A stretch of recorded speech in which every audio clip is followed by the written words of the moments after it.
What's going on, guys? This is AndrewChicken and welcome back to another video. In this one I'll be going over some tips, tricks, and loadouts for how to play Makoa in Paladins.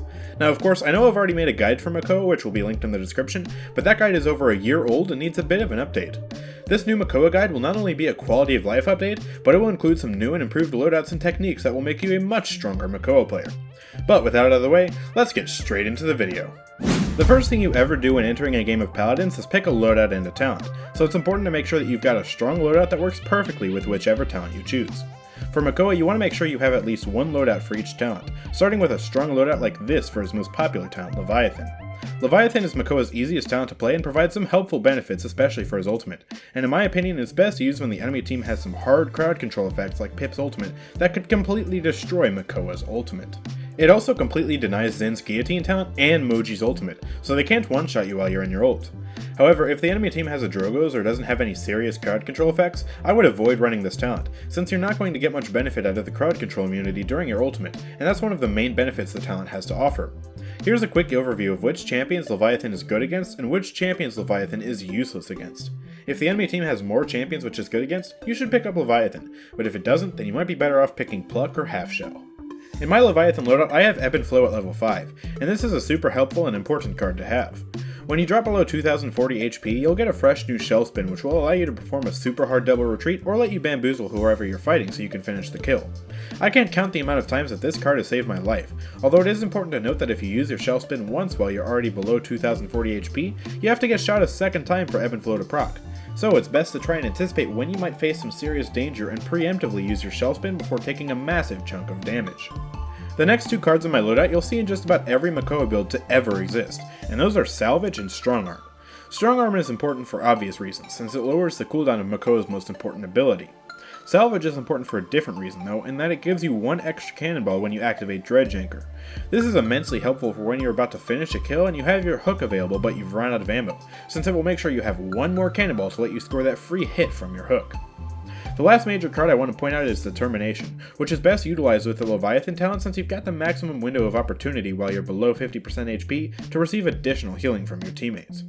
I find this card to be particularly helpful in intense, sustained point fights when you're constantly fighting and taking damage, and need some reliable healing to keep you alive. Makoa's most fun talent is Pluck, which grants him 65% increased damage on his first shot after hooking someone to their certain doom. This talent is usually the go-to talent if Leviathan isn't the best option, although it does struggle against targets which have some form of crowd control immunity or are just really hard to hit. Here's a quick list of who Pluck is good against and who it's harder to use against. You want to build a Pluck loadout very aggressively, with Strong Arm at level 5 to maximize the amount of hooks you'll have, and Rampage at least level 4, because as you can see here, it gets Makoa moving at supersonic speeds and can snowball one kill into an easy team wipe.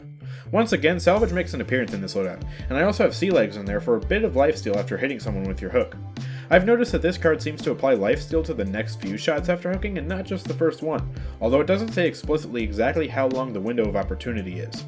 Nevertheless, it does provide a tiny bit of helpful healing that I find to be useful. Lastly, we have Lighter Cannonballs for a bit of extra reload speed.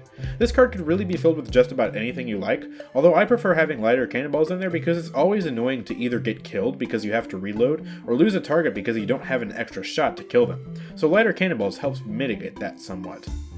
Half Shell is Makoa's most niche talent, and is useful when you've got to be the main point tank and will have a lot of guns pointed your way.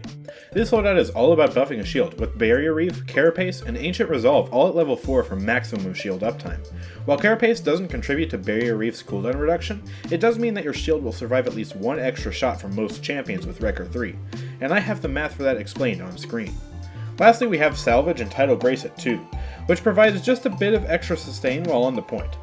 Overall, Half Shell is probably the talent you want to pick up the least just because of the utility of his other talents, but on maps like Timbermill and Fish Market, Half Shell comes in handy when you're facing an immense amount of pressure on point. While Makoa is the strongest tank, he also requires a bit of skill to use effectively. His weapon has a pretty steep arc to it, so you'll want to practice shooting targets at different lengths away to learn how high up you need to aim your reticle and how far to the left or right you need to predictively aim so you can hit an enemy while they're strafing. Makoa's hook is one of the deadliest abilities in the game when your team is smart and shoots at the enemy you hook, and it often results in an enemy's death even if they're only facing Makoa. However, there are a few techniques you need to learn to hook other players reliably.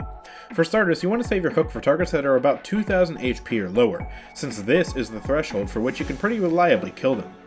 Then, since Makoa's hook fires from the left side of his reticle out, you need to aim your reticle slightly towards the right of the person you're trying to hook, aiming less and less to the right the farther out your target is. Also, because of this mechanic, you want to avoid using his hook when you're peeking out from the right side of a wall, since more times than not, the hook will just hit the wall and not the person you're trying to hook. Lastly, after you've secured a hook on a target, you'll want to quickly turn either to the left or to the right to drag the enemy deeper into your team. This makes it slightly harder for the enemy to run away, and you'll see this technique used multiple times throughout the video. Makoa's Shell Shield is one of the best shields in the game for protecting your teammates, which means that there are really two circumstances in which you want to use your Shell Shield. Obviously, you'll want to use it to protect yourself from incoming fire, but you also want to use it to protect a teammate you know might go down so that they can retreat to safety or get healed. A good Makoa will make an effort to shield nearby teammates when they get low, even if he doesn't necessarily need the shield himself. Another thing to note with his shield is that he can't attack while using his shield without using half shell, and it's also harder to run away while using the shield, so if an enemy breaches the shield and starts shooting at you, it's best to just cancel the shield and try and score a few shots on the enemy while continuing to back out. At this point, when the enemy is inside of your shield, you're most likely dead anyways, so it's best to at least get a few shots off and weaken the enemy who's attacking you. Also, you want to try and avoid using Shell Shield around Khan and other champions with something that can rip you out of your Shell Shield until you know that those abilities are down, since if you get stunned out of your shield, you just wasted the ability, and it will be much harder to retreat or protect your teammates. There's not much to note about his shell spin since it's just a dash that can knock around enemies and deal a tiny bit of damage, so we can move on to his scariest and most powerful ability, his ultimate. His ultimate has one of the slowest charge rates in the game, so you want to be wise with when and how you use it. There are two main situations in which you want to bring out his ultimate, when you're trying to secure an objective, or to give your team that extra push that they need to roll the payload through. Makoa's ultimate can easily turn the tide of a point fight or a push, but you need to have good timing of when you use it, since while Makoa does turn into a behemoth with over 10,000 HP, he can still be killed quite easily when he's alone on point versus 3 people. Ideally, you want to use your ult when your team is grouped up and ready to attack, so you can use it to break through the enemy's zoning and score a few kills. And you should never use his ult when you know that Drogoz could ult you. Either use it after his ult goes down, or make sure that Drogoz is dead before you ult, because the Dragon's Fury can quickly and easily challenge Makoa. Most of the time, Makoa benefits greatly from Cauterize, since he's an aggressive powerhouse who's built around scoring as many kills as possible. Usually this is the first thing you buy with Pluck, and it's also pretty helpful on Leviathan. Bulldozer is also a good buy on Makoa if the enemy team has a ton of deployables, since his weapon does a fat chunk of damage but has a slow fire rate, so you don't want to spend precious seconds hurling several cannonballs into deployables. Makoa also benefits greatly from Haven or Blast Shields, as do most tanks, and Resilience is also extremely useful with either Half Shell or Pluck.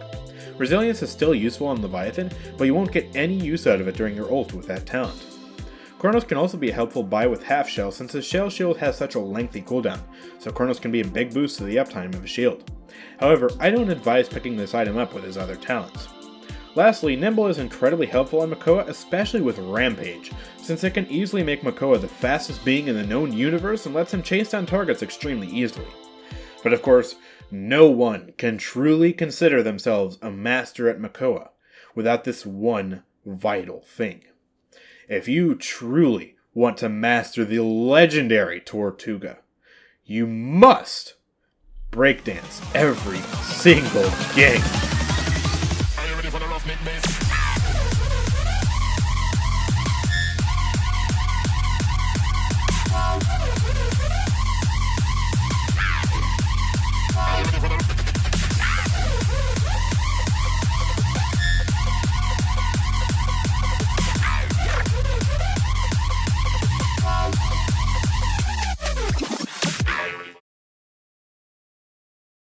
But anyways, that's going to be the end of this video.